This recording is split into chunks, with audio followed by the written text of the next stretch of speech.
Hello বন্ধুরা, আজকে রান্না করছি দেখো ট্যাংরা মাছের তেল ঝাল। এবার আমি এখানে ভালো করে লবণ দিয়ে হলুদ দিয়ে মাখিয়ে নেব। আর এখানে দেখো কড়াই বসিয়ে দিয়েছি, কড়াইতে তেল দিয়ে দিয়েছি। এবার মাছগুলোকে ভালো করে আমি মেখে কড়াইতে দিয়ে দেবো। এইবার দেখো কড়াইতে মাছগুলো আমি ভাজতে দিয়ে দিয়েছি, আর ভালো করে মাছগুলো ভেজে নেব। এই দেখো আমার মাছটা ভাজা হয়ে গেছে, এবার আমি মাছটা তুলে নেব। এইবার দেখো মাছ ভাজার তেলের মধ্যে আমি কিছুটা কালো জিরে ফোড়ন দিয়ে দিলাম। এবার দিয়ে দেবো পেঁয়াজ কুচিটা দিয়ে ভালো করে একটু নাড়িয়ে চাড়িয়ে তারপরে দিয়ে দেবো এখানে আমি করে রেখেছি, এটার মধ্যে মিক্সারের মধ্যে করে রেখেছি পেঁয়াজ বাটা, পেঁয়াজ আছে, আদা আছে, রসুন আছে, দিয়ে টমেটো আছে, কাঁচা লঙ্কা আছে, দিয়ে পেস্ট করে আমি নিয়েছি। এবার আমি এর মধ্যে পেস্টটা দিয়ে দেবো। তোমরা কারা কারা ট্যাংরা মাছ খেতে ভালোবাসো, আর মাছ ট্যাংরা মাছ তোমরা কারা কারা খেতে ভালোবাসো কমেন্ট করে জানাও। এবার আমি দিয়ে দেবো একে একে মশলাগুলো। এই মশলাগুলো নিয়ে নিয়েছি। এই মশলার মধ্যে আছে হলুদ গুঁড়ো, লঙ্কা গুঁড়ো, জিরে গুঁড়ো, ধনে গুঁড়ো। এটা আমি এবার দিয়ে দিলাম, দিয়ে এবার ভালো করে কষিয়ে নেব মশলাটা। এবার দিয়ে দেবো স্বাদ মতো লবণ,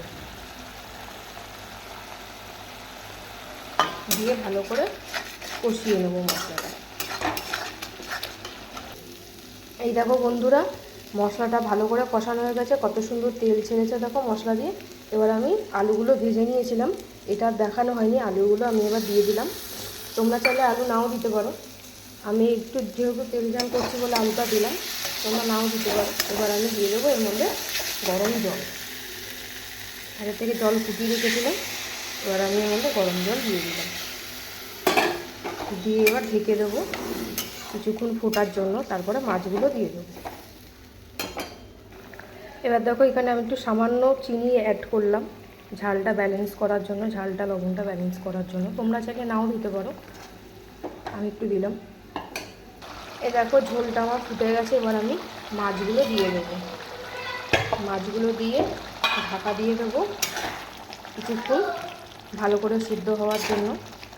এবার মাছগুলো দিয়ে দিলাম, এবার ঢাকা দিয়ে দেবো। এই দেখো বন্ধুরা, আমার হয়ে গেছে মাছ। এবার আমি নামানোর আগে একটু ধনেপাতা ছিটিয়ে নেব। ধনেপাতা ছিটিয়ে আমি এবার মাছটাকে নামিয়ে নেব। দেখো তো কত সুন্দর দেখতে লাগছে। এবার আমি একটু নাড়াচাড়া দিয়ে একটা বোলের মধ্যে নামিয়ে নেব। এই দেখো আমার ট্যাংরা মাছের তেল ঝাল তৈরি হয়ে গেছে। আমার রেসিপিটা কেমন লাগলো তোমরা অবশ্যই লাইক কমেন্ট শেয়ার করে জানিও। দেখা হচ্ছে পরবর্তী অন্য কোনো ভিডিওতে। টাটা।